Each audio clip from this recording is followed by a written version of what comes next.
Good morning, everyone. Chakpalia boy.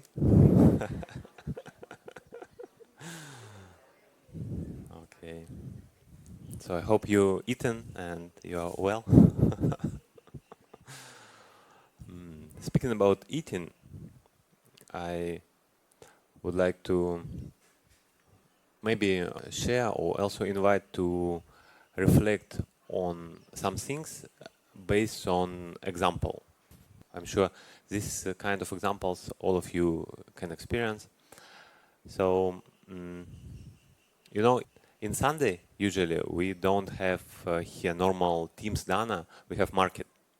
So I already shared with few who come to Sunday help.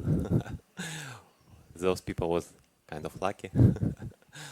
So there is we go to market and most of market food come here, and then the rest of monks come and we collect kind of food what has been gathered from market. And usually I personally have some kind of stomach issue, so I know which food I can take, which food I cannot take, because market food not always safe, especially for me, like sometimes spicy, sometimes not exactly what good for me. And so I go through this table and know what I can take, what I cannot take. So it's kind of usual Sunday routine. And then close to the end, I see like a package from McDonald's, this hamburger, like other things, coffee from McDonald's. And I see in my mind there is a intention to take it, like I really want to take it. And then I kind of reflect why I want to take it. Like, is it the most tasty food what I taste, or it's the most healthiest food what I can imagine? So after reflection, unlikely it's the most tasty food or most healthiest food, at least for my condition. And okay, that time I kind of checked this intention and just saw what's happening. And later I kind of reflect that what actually was the pull which tried to put my intention, like motivate my intention. Why is this intention even arise? And then I actually recognized that I saw this food and immediately some mental image came to my mind, which maybe was not so obvious at the beginning, but later after reflection, I realized it. And so those things, long ago when I was not a child, but kind of teenager, I would say, there was first McDonald's in our town. It was the first place, and the whole advertisement, the whole idea was it's the best from the West, So it was kind of, a fancy restaurant at that time. And usually people, it's not like now. You just go like before work, just take coffee, take hamburger, and kind of fast food. But that time, at least in our town at the beginning, it was something fancy and something where family go for the Sunday, or on some occasion or some holiday, some birthday. So this kind of thing. Of course, not for a long time. Things change.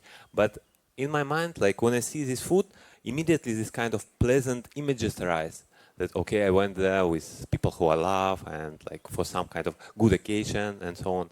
So interesting how our choices, our intention and motivation actually conditioned by something not entirely related to this food. Like it's nothing to do with these ingredients or nothing to do with this taste or nothing to do with this healthiness of this food.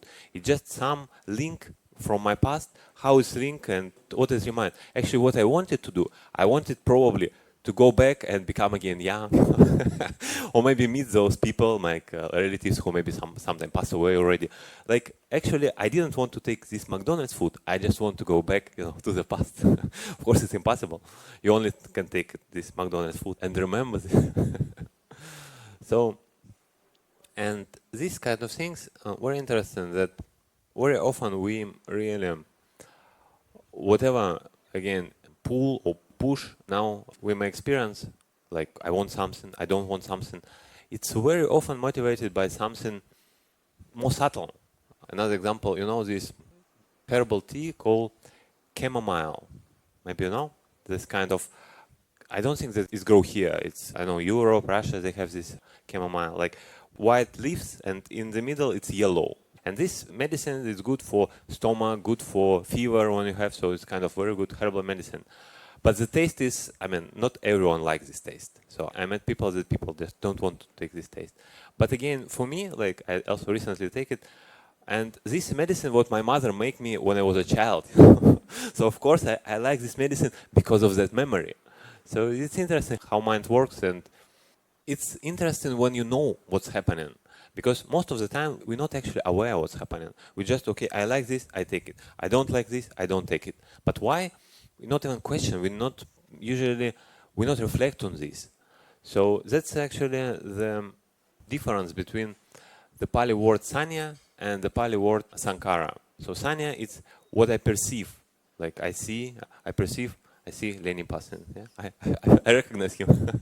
So I see the Buddha statue. I see, I don't know, maybe 12 or 15 people in front of me, something like this. But Sankara is how I react on this experience. So one thing, of course, I need to recognize it. Another thing, I need to react on this. So I don't know, I want to say to Lenin, hello, Lenin. Or I want to pay respect to the Buddha statue if I see Buddha statue. Or I want to share some Dhamma in front of people. So this kind of intention or motivation, or sometimes they translate Sankara as volitional formation. Maybe you heard this, I think the most common translation. Just interesting that the word will or volition, it sounds a little bit heavy, like my last will, yeah, or I want to be happy, or I want to become a good meditator, or I want something. So usually this will or volitional involves something like really heavy. But I think in Sankara we may include all the subtle movement of the mind. Like I hear the sound and I want to turn my head and see, oh, okay, what's going on. I hear the sound, someone speak, I want to check, oh, who is there? So it's not that kind of strong will that I want something. I want, I don't know. Even desire for food is much stronger because you're hungry. But small impulse, like there's something what you perceive and you just want to check what's going on. So this is already movement of the mind. I would say it's covered by Sankara in its broad term. Of course, even broader, the word Sankara refers to any kind of conditioned things. Anything what, we may say anything what's conditioned and anything what makes this condition. Because the word Sankara, it's literally come from sam and kar. Sang means together, kar means do. So something what makes things together. So like in this case, I have a will to do something. So I make the situation, or I want to take this drink. Yeah, I force this body to take this drink. So I make this body moving. Yeah, I even do this hands movement. Sometimes they unintentionally, but if I'm aware, okay, I do this intentionally. So I make things change in the body. I make things change in the speech. I make things change in the mind. So this kind of Sankara, I make things by body, speech, and mind.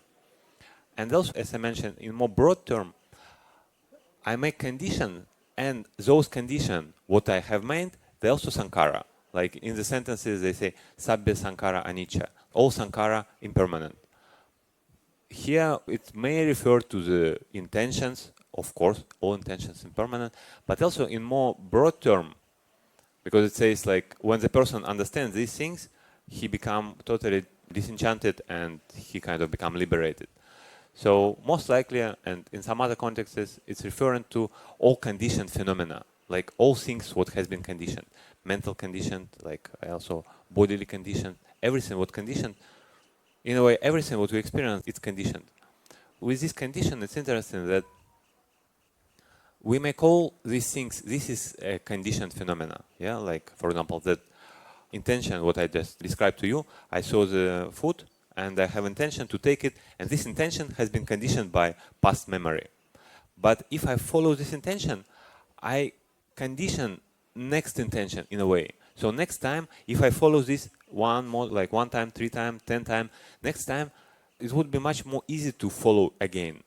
Or other way around, if I see this intention and I restrain myself, okay, there's no need actually, I don't need this food exactly. I just want to, like, this memory. Let me go back and call my mother, you know. That maybe would be the easiest solution rather than take this food and like remember her.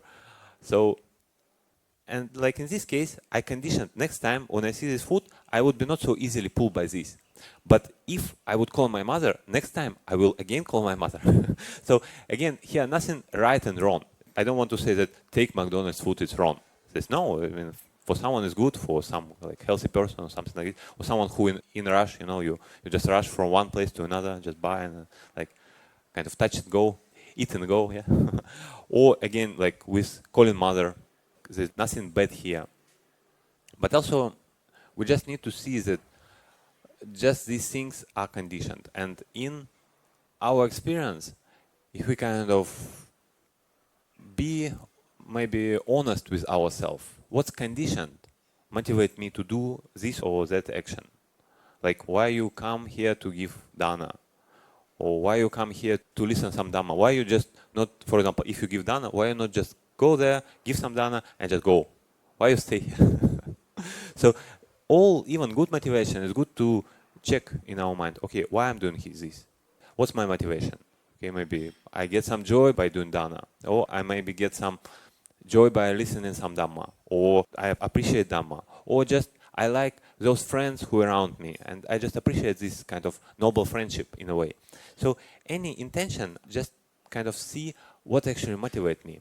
And if we reflect more on the good intention, why I do some good action, we actually do more good actions. Yeah, it's not become just accidentally. I just accidentally end up here and listen Dhamma, or just accidentally went like and give some rice or some porridge, whatever, for monks. So if I see why I do this and what benefit I get from this activity, then of course I'm doing it in better or more or less. If I see there's no point, yeah, like maybe with food, what I give, like this food doesn't give me anything and I'm not hungry right now, I don't need it right now. So kind of before every action, it's very beneficial really to check that one thing, this intention, it's not me, not mine, it's just motivated by some condition in the past.